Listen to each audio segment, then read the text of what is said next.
All right, everybody, welcome back to Off the Grid on the Record. Today, I have the pleasure of speaking with Gregory Senkevitch, Chairman and SEO of Beneficial Holdings Incorporated. Greg leads a company that operates at the intersection of clean energy, real estate, and smart infrastructure. With an amazing background in scaling mid-cap businesses and deep experience across capital markets and project development, he's now focused on delivering long-term value through integrated energy efficiency and building technologies. In this long-awaited episode, we dive into the evolving landscape of the built environment, the opportunities that come with it, and the real-world challenges of making it all work. So, Greg, great to finally be with you. How you doing today? We're doing good today. That's amazing. Any cool weather updates from where you're from? Where are you calling us today? I'm here in New Jersey and it is literally cool. It's been very cool here the last 2 weeks. It's been non-spring like weather. We've had the temperature has been in the 50s. It's been in the 40s, maybe as low as the 30s in the morning. Definitely not New Jersey late spring. So, um, it's wonderful. It's wonderful on my electric bill because I haven't run the air conditioning yet. Maybe we'll get a chance to turn on the AC later this week when the temperatures are hopefully going to be up in the high 70s to low 80s. Amazing. No, over here in Canada, I'm near Toronto, so same thing. I think it's the opposite on the electricity bill, where we're still heating a little bit here. But later on, it should be a little bit warmer. But no, that's great to hear. I'm happy that you're here with us, and I'm excited to jump straight into it. So I think we just start from the top. Just tell us a little bit about your role and how it fits into the bigger picture at Beneficial Holdings.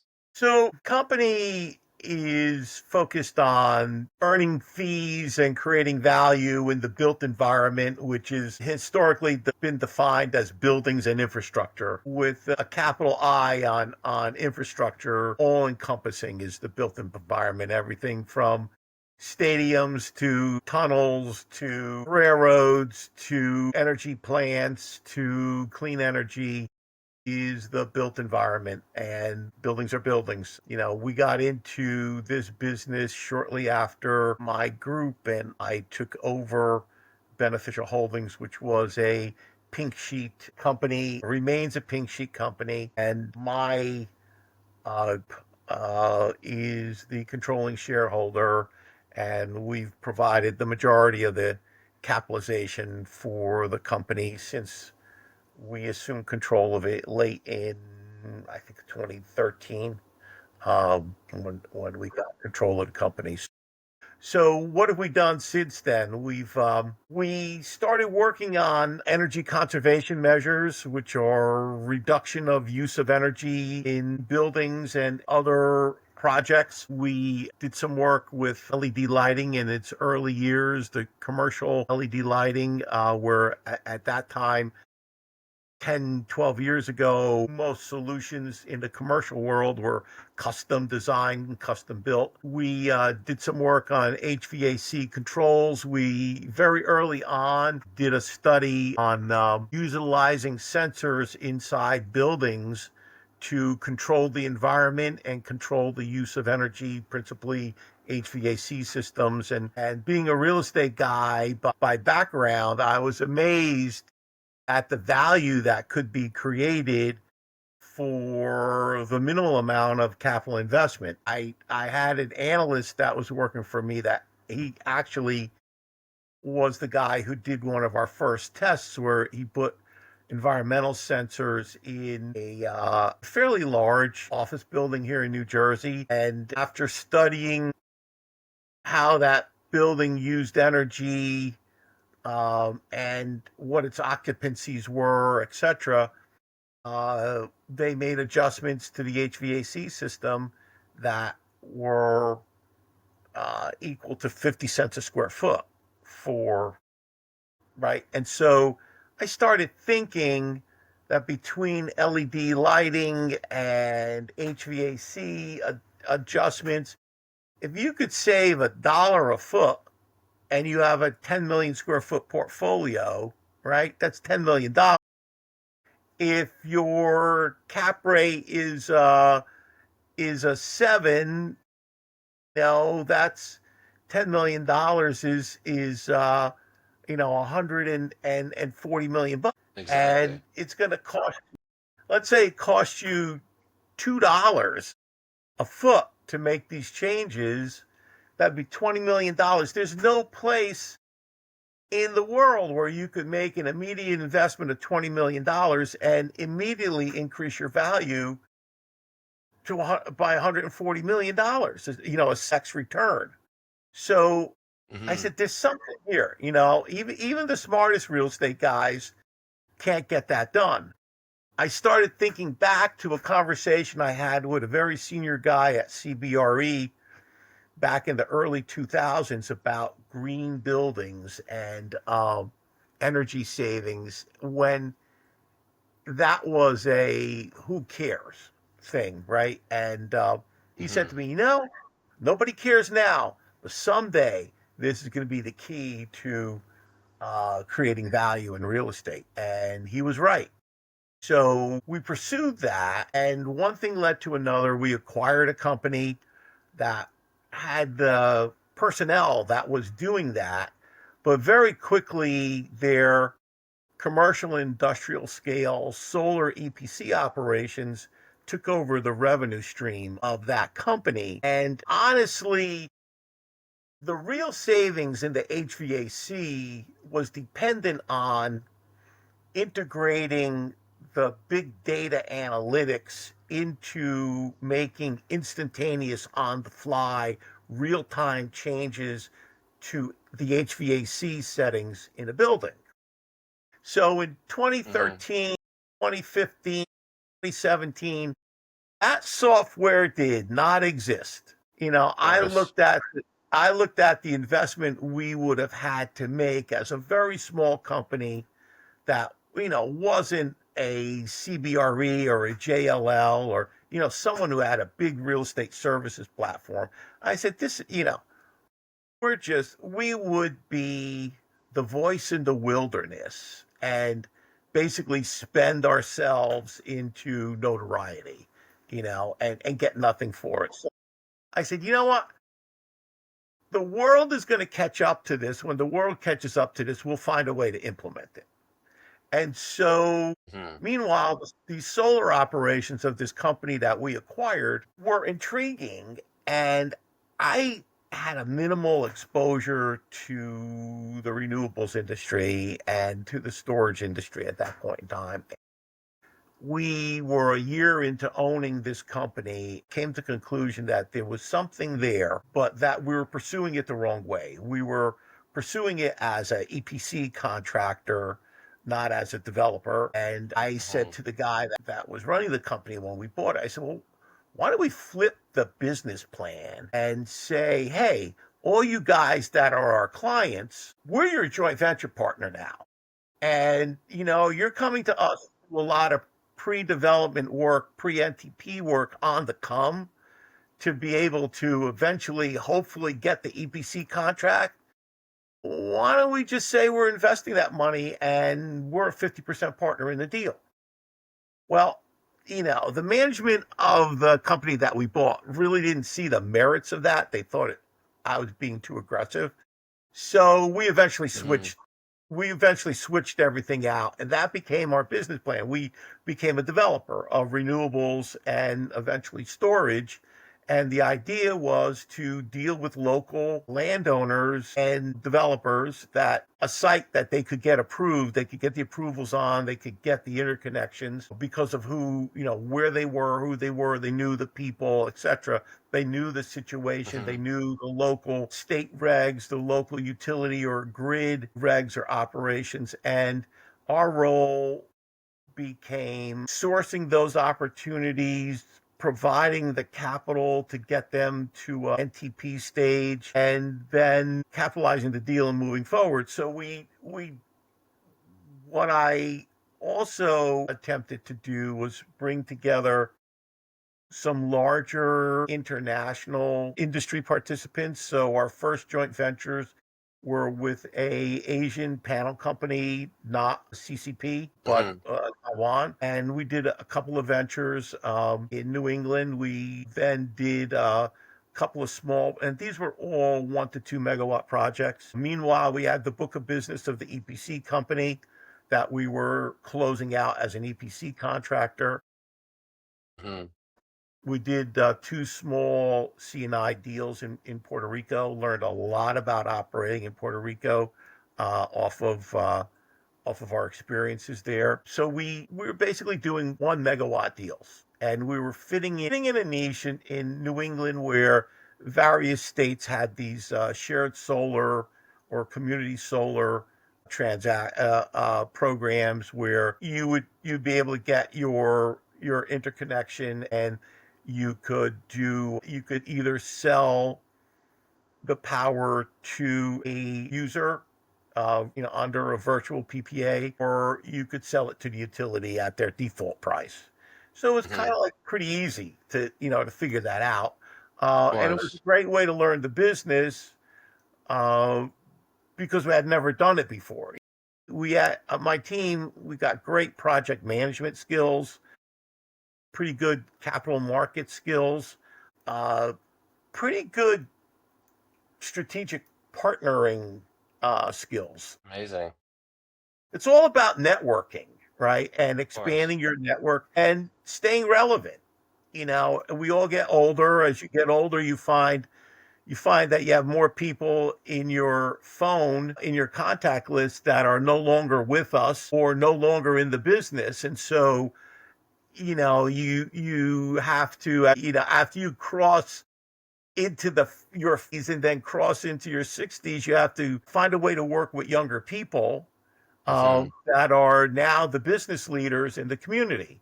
So the only way you're going to do that is to network and Of to course. go deep into an organization and make sure that you're always working with and spending time with the younger professionals on the team, because in a couple of years they'll be someplace and they will be a leader. And so we were successful in doing that. We were also very successful in developing these international strategic relationships. So I've got a Korean American friend that he was the US resident member of an engineering and business development consortium in Korea. And Hmm. we started working together, and he introduced me to his partner in Korea, who had excellent relationships with the largest electric utility in Korea, the actual Hmm. Genco, right? And through that relationship, right before the pandemic, we became the winning bidders on a $200 million C&I portfolio, behind the meter C&I portfolio. That's massive.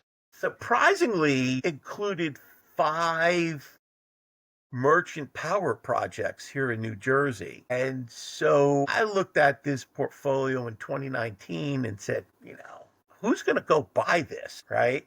Some fund was at the end of fund life. And so I, I have a penchant for finding these situations, these special things, like, somebody at end of fund life and they have to dispose of it, or somebody that needs Mhm. liquidity or whatever. So we got into the deal, and through my younger associate, the Korean American friend of mine, we drummed up the relationship with the Korean Genco. They came into the deal, and of course, the pandemic killed the deal. It just Yes. you couldn't find a project a lender. Everybody shut their doors down, and the deal just died. It was eventually done by uh, a U.S. portfolio company of one of the big funds. But I learned a lot. We learned a lot, and we learned the value of the Korean Genco was their takeout value. Hmm. It's very, we're finding this out now, or everybody's finding this out now, but it's very difficult today for a foreign company to enter a critical industry if they haven't been there before. So Of the course. US CFIUS rules came into play on this transaction. And between the US CFIUS rules, and most Asian countries have a long approval process for their regulated industries, be it banking or utilities or anything else that's regulated or critical industry to that country, to make a foreign investment. So between the Korean Genco's Korean approval process and the U.S. CFIUS rules became, the light bulb went on in my head, and I said, these guys are great to be a capital player for beneficial when we bring a deal to operations. When we get Hmm. COD, they would be the perfect takeout partner to take out all or part of the pre-COD capital stack. There's a lot of moving parts. So what we bring to the table today is for larger projects, like bigger than 100 megawatts of solar, or 200 to 400 megawatt hours of storage, for deals bigger than that. So now you're at a $500 million level, Hmm. utilizing that Genco as the takeout and a very well capitalized Korean EPC as the construction partner and member of the development team is, to me, our winning formula. And so Hmm. what we do is we scope out the deal, we underwrite it, we basically figure out how the local development partner and we can bring the transaction to a point where the development and approvals risk is taken out of the deal. Not Hmm. one of these foreign investors that we deal with will jump whole hog into a deal that has zero approvals. It's kind of Exactly. like, get to a point where we could start construction and I, the EPC, will guarantee completion.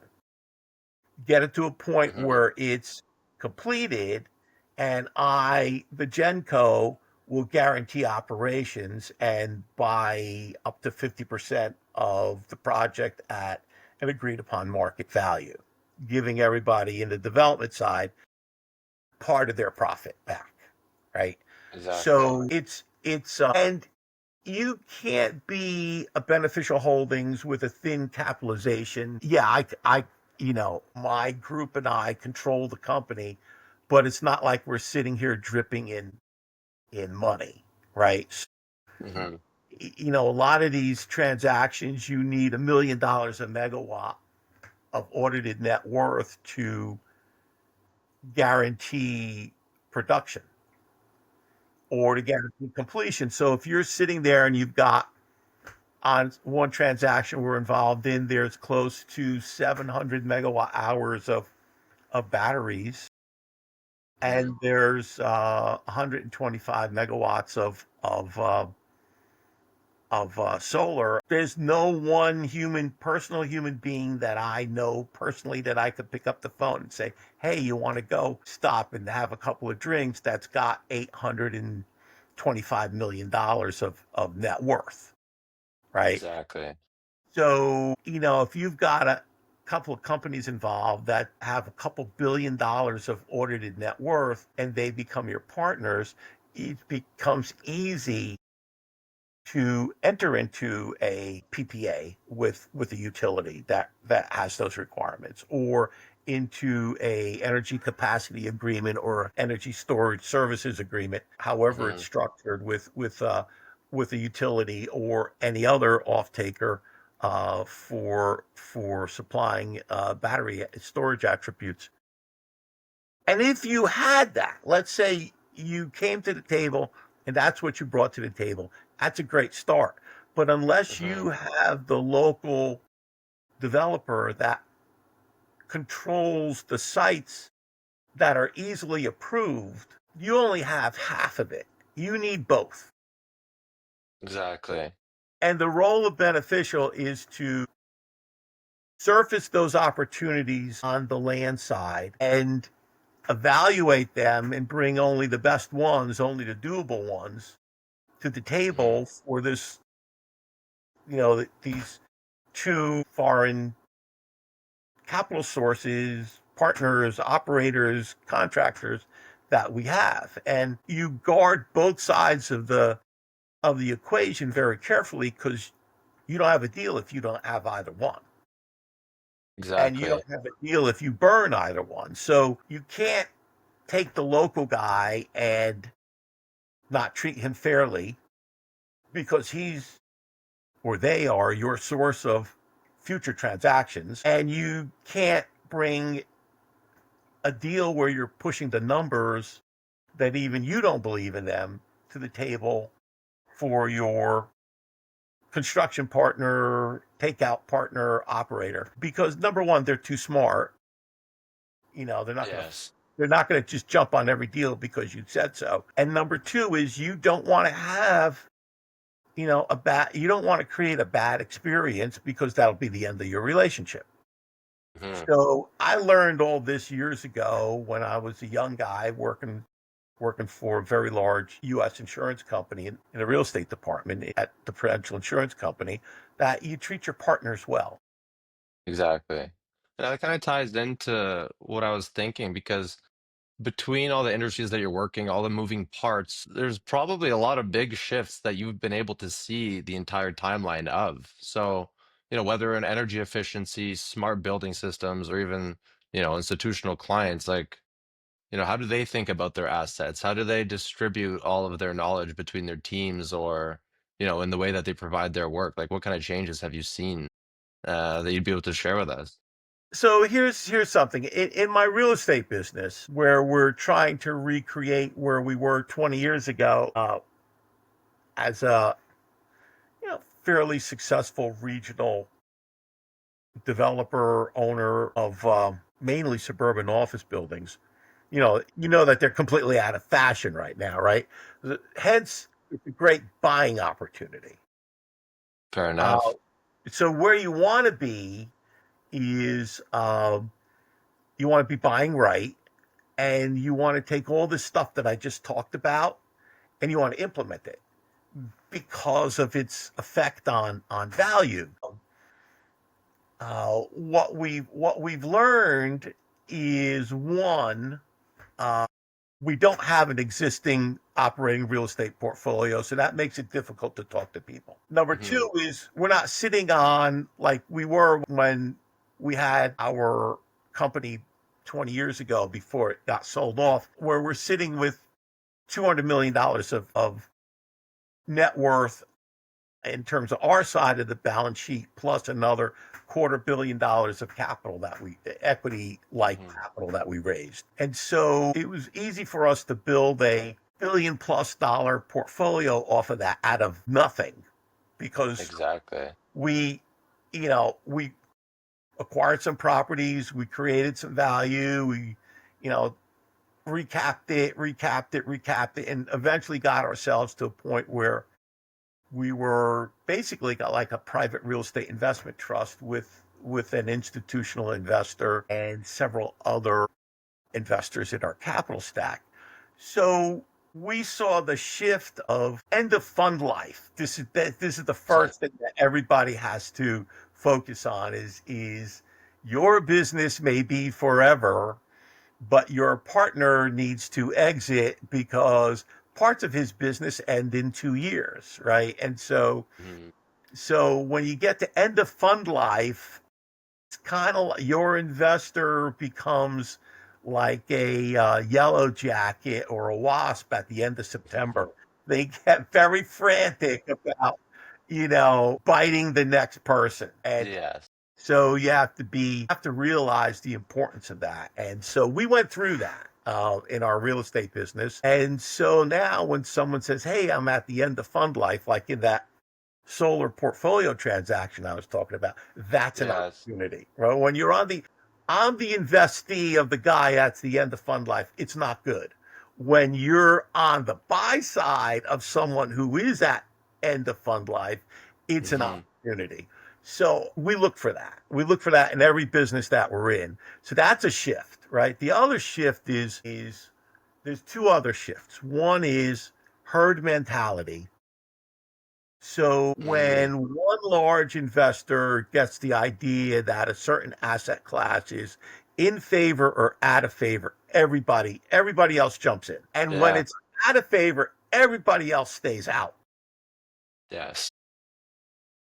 The other thing is, if everybody was in, like everybody before the pandemic was in on large central business district office buildings. Mhm. Now, those same funds, even though we know a lot of people there, if you went to them and said, I got this portfolio, I got a 9-year weighted average lease term, buying in at a 9% cash on cash return, unlevered cash on cash return, you could make 20% on this investment on a 5-year hold. Their answer is, I've got 18 million square feet of office towers that are in foreclosure or special servicing. I can't bring an office deal to my investment committee. I'll be fired. Mhm.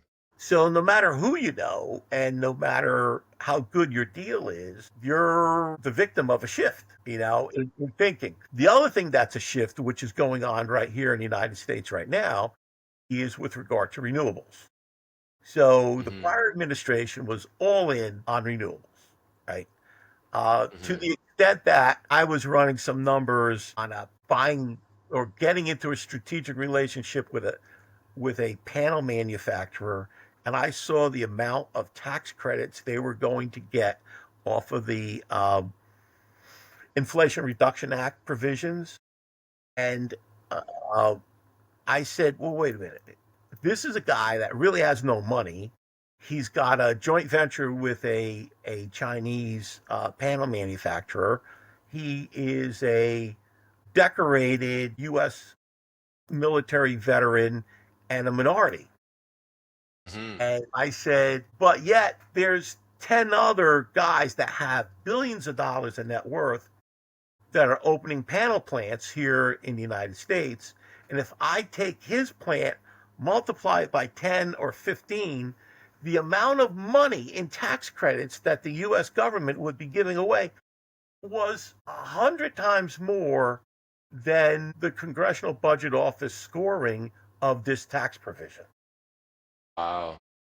It was huge. It was That is huge. It was hundreds of billions of dollars a year for 10 years just for all the solar plants I counted up that were in the pipeline at that time. Mhm. Right. And then I started thinking about, well, what about all the developers like Beneficial that all of a sudden scaled up their 1 megawatt project to 100 megawatt projects to 200 megawatt projects, and they've got 5 of them in their pipeline. Everybody does, one a year for the next 10 years. Think of those credits. I said, that's another miscount on the scoring. So I said, this is going to be a little out of whack. Let's go get everything that we can, right? When we can get it, Exactly. right? So we're proceeding along with a whole bunch of deals. And then, comes the House draft of the tax bill in the reconciliation package here in the United States. And what was it? It was the week before Memorial Day. So that's like 2 weeks ago now. So 2 weeks ago on a Tuesday, everything was fine. Okay, they're going to take some stuff away. It was a little egregious. They're going to clamp down on the types of sponsors qualify for the credits. Okay, that's fine. That's fair. American money for Americans. That's okay, Mhm. right? Then I wake up Thursday morning. I had an early morning appointment. Go to the appointment, and I get out of the appointment, and I'm looking on my phone, and I see that very early on Thursday, the House passed the bill by one vote, and they killed the future of renewables and energy storage in the United States. They just killed it. Mhm. They wrote in provisions into the act that make credits, the tax credits, a non-factor.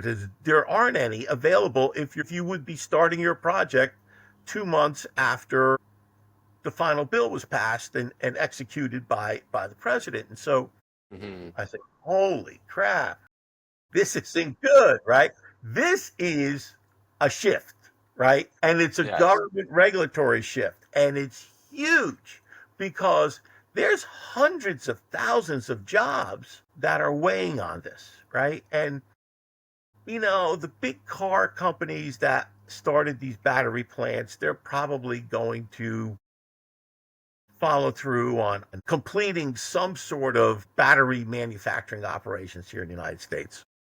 Exactly. They're going to try and expand on it. Yes, certain companies that bought or started solar panel plants probably complete those two. Will they then go and take the next step to manufacture the solar cell here in the United States or the lithium ion cell here in the United States? Maybe not, because Exactly. that's the more capital intensive side of the process. Is the wafer manufacturing, the lithium cell manufacturing. Even though as all this stuff is going on, we're finding massive deposits of either uh, soluble lithium in these brine discoveries that they're having, or this large lithium deposit in the Pacific Northwest. Exactly. So we've got that, and then there are there there are opportunities for the United States for other rare earth minerals, a lot of which are sitting in piles of coal and coal tailings sitting around this country that are rich in certain rare earth minerals. You just coal's a bad word, right? So anything with coal is a bad word. Even if you're taking the coal and cleaning it up, it's bad, right? Exactly. So you've got yet another shift. You've got the investment shift, you've got the governmental shift, and then you have the societal shift, which is either euphoria or apoplectica. People either get very apoplectic about stuff and no, that's bad, right? Or they're so euphoric because we're gonna kill with this, and Exactly. that's usually not good, right? But if you're sitting on the outside of that and you want to apply some little moderation or some counterintuitive thinking, you immediately become an oddball. Yes. So those are the shifts you got to watch out for.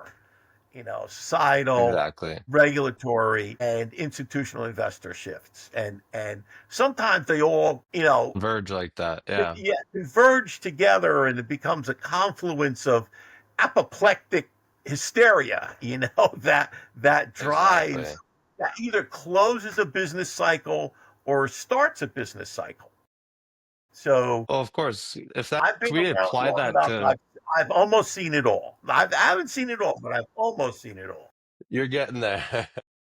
Well, no, that's what I kind of want to talk about as well is, what's going well for the business right now, like what's clicking in the teams, what's clicking in, what you're doing day to day. What are some of the things you'd like to, that you're proud about? So we've got two renewable projects that, if the tax code passes in its current form, these two projects can be started because they're at NTP now. So on one, we're looking at a U.S. based fund to come in and become the investor in this solar 20 megawatt solar project. And so we're trying to finalize that now. And we've got all the local approvals, we've got most of the utility approvals. And, if we needed to show a construction start, we could clearly meet the IRS regulations for construction start on that project. That's amazing. So that'll be a good jump if it does fall through. We've got another project in Puerto Rico, same situation. Wow. Uh, It's a much larger project. It's actually a recipient of long-term contracts from the Puerto Rican utility. It's got its site approvals. Purportedly, theoretically, has a loan from the Department of Energy, but as we all know, in the current environment we're in, most everything that was approved under the prior administration has been put on pause by the current administration. Mhm. And whether you're going to get the deal done or not is dependent on the studies that are going on by the current administration and litigation, right? So maybe that's a fourth uh, area of concern to give you shifts is the legal environment, Of course. and but that project on its face can start within 2 months of or earlier than that bill passing. But as a good friend of mine who we worked together 35 years ago now, and he went on to a nice career at Goldman, and then he and his mentor at Goldman started a very early renewables fund. They were the two guys that basically created the conventions that we all follow today with regard to tax equity investment and how to treat it for US federal income tax purposes. So they Mhm. invented a lot of the stuff that's been almost biblical since the late 90s, early 2000s. And he said to me, whenever you get one of these major shifts in the tax code, and the shift is not yet implemented like it hasn't been in the United States, but it's out there on the table, and that's the bill that's working its way through the US legislative process. He said, everything stops. Nobody Mhm. wants to make an investment because they don't know how it's going to turn out.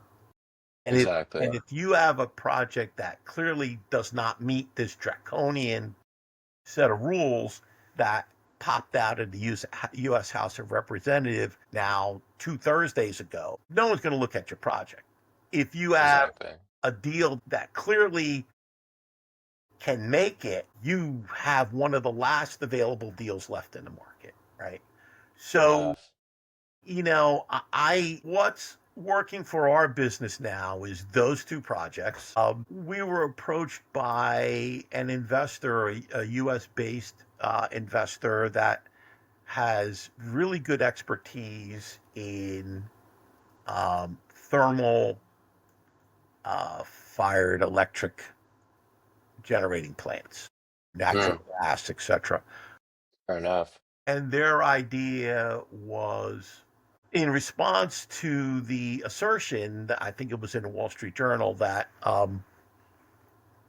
most of these data centers that everybody's signing up for in the Middle East, et cetera, will never be built because there's no ability to supply power to them.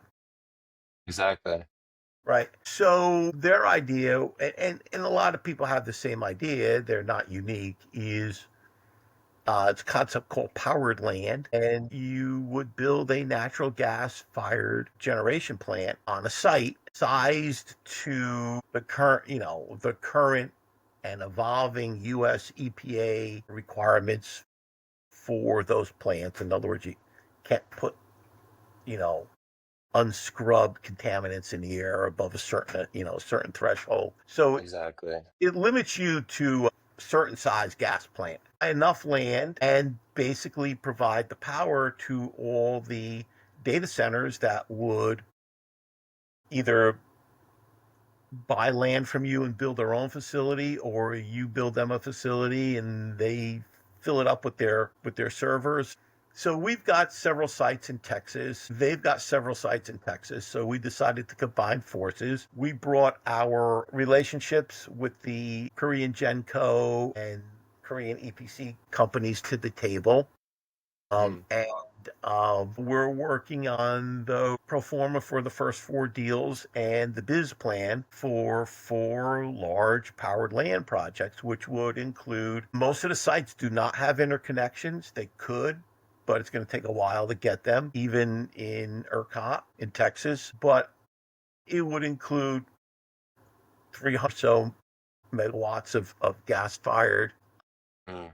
electric generation, battery storage. Some of the sites may include renewables, solar panels. Some may not because In Texas, there's a lot of renewables that you could buy power from cheaply right now, and you don't need to go build your own. So Mhm. we're looking at all that. I mean, the thing that you realize when you look at all this is it's to look at the energy world as, well, you're either burning hydrocarbons or you're a good guy and you're not, is very short-sighted, Mhm. right? Especially here in North America. God gave us petroleum and natural gas deposits for a reason. And I think it was to make us great. I mean, here in well, at least like in the western part of Canada and in the northeast and northwest desert plains and in Texas, there are thousands of years of supply of hydrocarbons.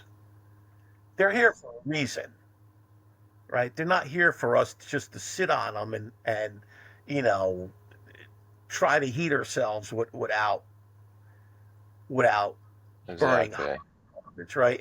And so the uh, uh, the issue is how to use them wisely and responsibly, and you can do that. I mean, we're better than we were 150 years ago when we used to spill oil and burn off, flare off gas and nobody Mhm. cared. But we're smarter.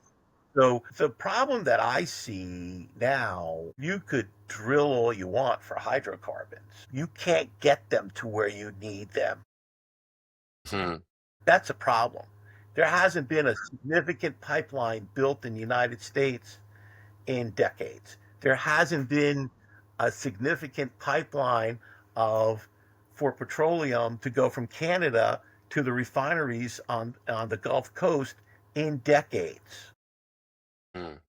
The most ridiculous picture that I saw was 2018, New England, because we were developing small scale solar in New England then.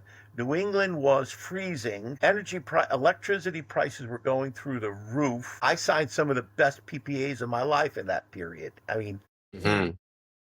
I almost feel sorry for the people that were on the other side of those contracts now. But because all the old coal plants in New England were shut down, there were some key nukes that were shut down because they were at the end of service life.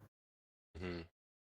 The renewables weren't coming online fast enough, right? And nobody built any pipelines through New York State into New England. The states wouldn't allow the construction of these pipelines. And so to provide heat, there was a picture of two Russian LNG tankers sitting at an LNG offload in Boston. And I said, everyone's complaining about Russia, Russia, Russia. And here you have 7 blue states back to back buying natural gas from their arch enemy, Exactly. our arch enemy. It makes no sense, right? It's Yeah, all you're it's right. in both hydrocarbons and generated electricity. The problem in the United States is the distribution. And you go to any grid and their issue is distribution. Mhm. And they don't you take take the Northeast PJM grid. The queue to get a project interconnected is long, very long. Mhm. You can't get the gas out of Texas. You can't get the gas out of northeastern Pennsylvania. That pipeline was shut down. You can't if you're building a house in Westchester County in New York or on Long Island in New York, you've got to use um, electric and electric oven, electric range, electric utilities.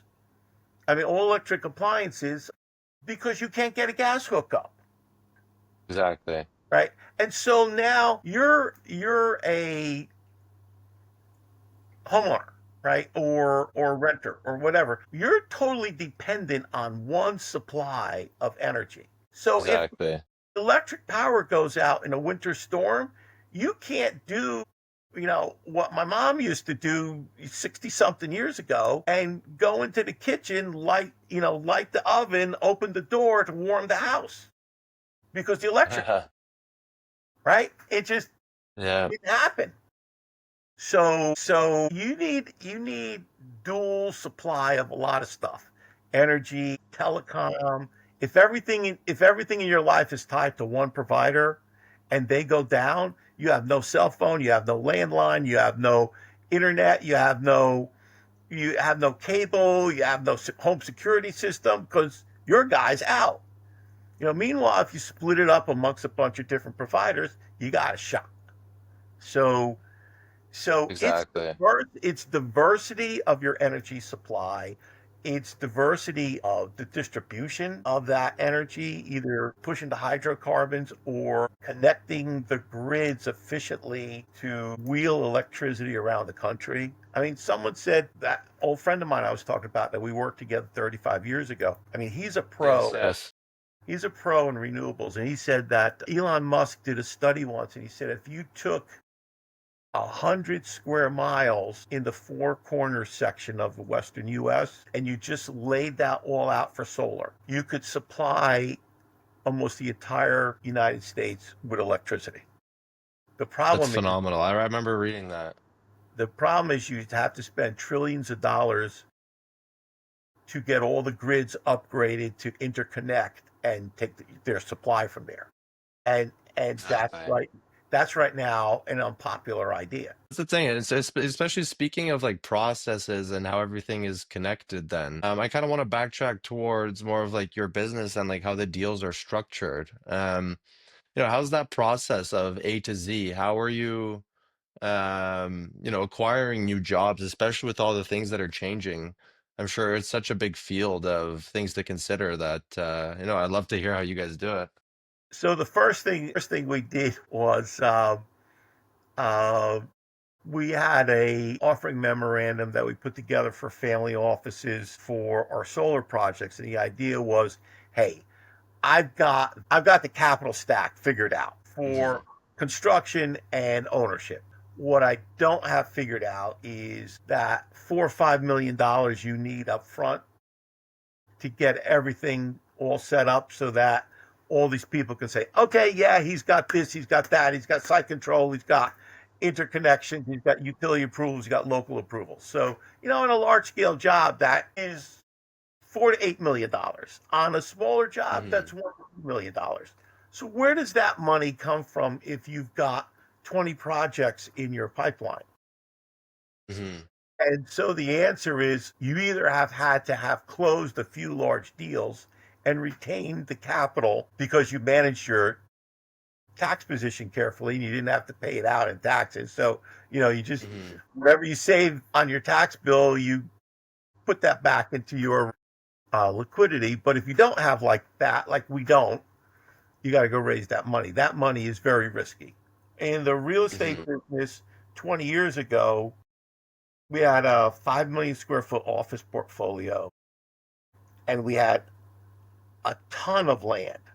And our idea with the land was, we were in the office business. We were going to get the land approved for multifamily housing, either for sale or rental. And Hmm. we were using the cash flow from the office business to fund all the feasibility and the pre-development money. Because Wow. if you look for someone to fund that money, you would be talking to people forever, number one. And number two is you'd have to give away the majority of the project, right? So Exactly. what we're trying to do with our pre-development money is say, here's a couple of projects that are extremely viable. We have someone to pay for the power at the end. We've got site control, or here's our pathway to get site control. The projects are approved or on the process to being approved locally or Hmm. utilities, etc. And we need $5 million for this deal, 2 million, five, whatever. Let's say it all totals up to 20 or 30 million bucks. Hmm. That money, I believe, is going to cost us pretty close to 25%. Be a Wow. 25% IRR. And I believe I'm going to have to structure that money to provide the investor with somewhat of a tax shelter on that money. So a piece of the depreciation that we retain, we're going to have to allocate it to that money. And that money's only going to be in the deal for 12 months, 18 months Oh, wow, yeah. until you get to notice to proceed and can capitalize the project and move on. So what we did 2 weeks ago when the Tax Act got structured the way it was, heeding the words of my good friend from 35 years ago, that when something like this happens, everybody puts their pencils down, right? Hmm. And nobody wants to invest. I said to my young associate who does our family office prospecting, I said, Hmm.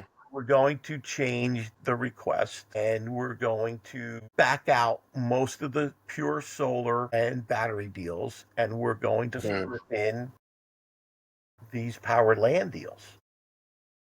And we Exactly. rerun the numbers and figure out how much pre-development dollars we need to make these powered land deals get to NTP, and what the time frame Hmm. for that is, and can we afford to do that given what we know the cost of that capital is. And so we're working on that now. And, that's a shift. That's how we get stuff done. Hmm. Finding new transactions is at times difficult. At other times, you need to sort things very carefully because things are coming at you a million miles an hour. So when things are in Exactly. flux, you see everybody's deal. Some of them are good, most, but that's when all the wacky ones start coming out. Hmm. So the crazy deals pop up in difficult environments. You just have to find a way to control your enthusiasm for trying to get stuff done and say, nah, I don't think so. You know, that's not Exactly. right. And a lot of it's not the merits of the deal. A lot of it's the prospect of the deal in the current environment we're in. I mean, Exactly. the Tax That Act, has a big part to play. yeah, I'll give you an example. The Tax Act was passed the House 2 weeks ago, just as we were speaking. And last week I saw three investment banker solicitations on my email for large scale solar plants, solar module plants. Wow. How tone deaf can you be? With the House virtually killing renewables in the United States, you know, okay, so maybe you've got a better mousetrap than anybody else, and you could manufacture this stuff cheaper than anybody, and you don't need the credits from, Hmm. that were in the old IRA. Maybe that's the case. Who the hell are you going to sell the panels to when the credits for at the project level are virtually repealed? You have no Exactly. customers, right? And You're so, right. You're right. it's very easy to get and to be enthusiastic about a prospect for an investment, private equity investment, development in a company or a project or whatever. But you have to play it all through. You have to consider all the things you asked about. What are the shifts going on? So, what's the shifts going on Exactly. institutionally? What's the shifts going on governmentally? What's the shifts going on in society? What's the shifts going on in litigation? And Well, that's the thing. Like speaking of like enthusiasm, I think it's a very big thing to think about. And just kind of like a closing question as we wrap up, if we fast forward 6 to 12 months, you have all these things that are changing. What does success look like, and what position is the team in? So I believe, let's go back to the Tax Act. I believe that the Senate will put back a lot of the things that were deleted between 2 weeks ago on a Tuesday night and 2 weeks ago on a Thursday morning. So they'll put Hmm. back a lot of that into their version of this reconciliation bill. Then there'll be a massive brawl between the Senate and the House conferees to reconcile both bills. And, the objective is to get a bill done by July 4th. I think that bill might be done by Thanksgiving.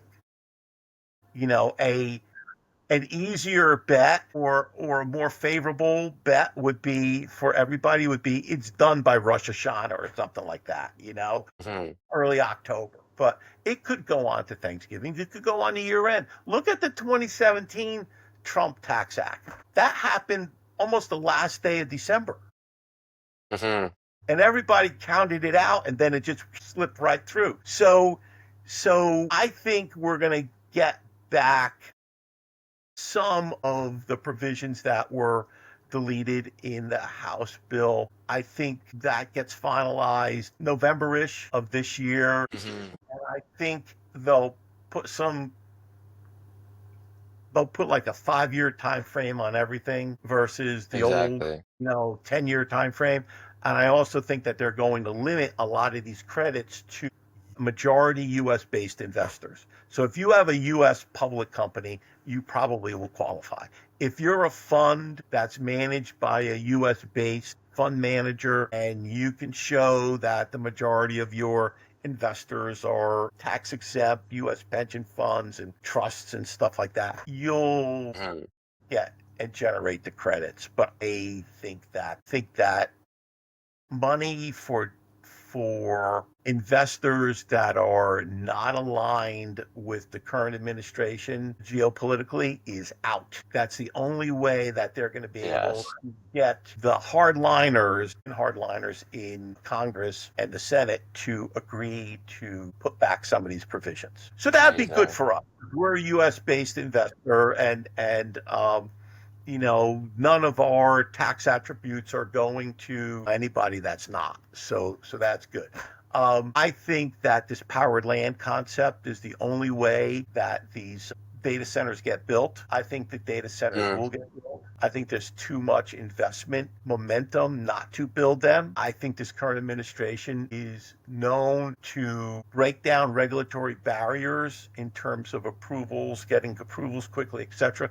They're going to find a way to make that happen. And so I Mhm. think that's going to be a winner. I think my whole game plan is within 5-7 years, I was going to cycle, and I still plan to cycle out of the renewables end of this, take those Mhm. profits and work on what I think the ultimate infrastructure play is, which is waste management. Okay. The landfills in this country are at a breaking point. Yeah. I've had a lot of conversations about those actually. And I think there is money to be made from, in essence, mining our dumps and taking all the stuff out of the dump that shouldn't be in the dump and recycling it, reprocessing, like windmill blades. You know how many landfills are filled up with old windmill blades that will never deteriorate, right? Yeah. And so you could take those, chop those up, and use them in, you know, reconfigure them and use them for different things. We've looked at those technologies. There's the whole municipal waste. Uh, Yeah. there's the bio waste issue. There's things that you may or may not want to do with bio waste. I think a lot of waste management is solved by waste to energy processes. But again, you have to look at the amount of scrubbing you need to do so you're not, you know, uh, indiscriminately pouring toxins into the air. Exactly. I grew up in New Jersey. I still live in New Mhm. Jersey. I'm 68 years old. It's amazing I'm still alive. Knock on wood. Thank God. But you know how many friends I have that have issues with, blood cancers, other kind of cancers, etc. We're a product of the environment we grew up in. When my friends who were in their late 50s to early 70s, when we were all kids, the rivers, the streams that we played in, the shore of the rivers that, if they were tidal, they were all filled with toxins. Mhm. And a lot of people my age, my generation are personally aware of the detrimental aspects of an industrialized waste. And the only way we're going to be able to manage these landfills and our waste management problem is basically to burn it. And the only way Mhm. you're going to burn it is if you have the technology to scrub it. Exactly. And so it's going to cost a little bit more, but Might not have a choice. think about this, Yarek. You go back to what I was talking about at the beginning. The energy equation is a mix of solutions. It's not all renewable. It's not all hydrocarbons. It's not all waste to energy. But if you have a healthy balance of all these aspects, you can have a resilient supply into the grid. Hopefully, you have a resilient grid and you're managing the other aspects of your infrastructure and taking Mm, care of the waste disposal issue in the process. exactly. That's great. That's amazing. But I think the insights are phenomenal, and especially like the ideas that you're bringing into the end. I really appreciate that. I think we'll talk a little bit after we finish recording, but Sure. I want to really thank you for coming on the show. I mean, we're just over an hour now, and I think some of the things we covered are honestly exceptional. And I appreciate your insight. I'm sure the listeners really appreciate your insight. So, just a big thank you from myself, from the audience. Thanks again, Greg. We really enjoyed this one. Thank you. And yeah, excited to see what's next for you. Thanks to the audience. We'll see you guys soon. Of I'll look forward to it. Thank you, Yarek. course.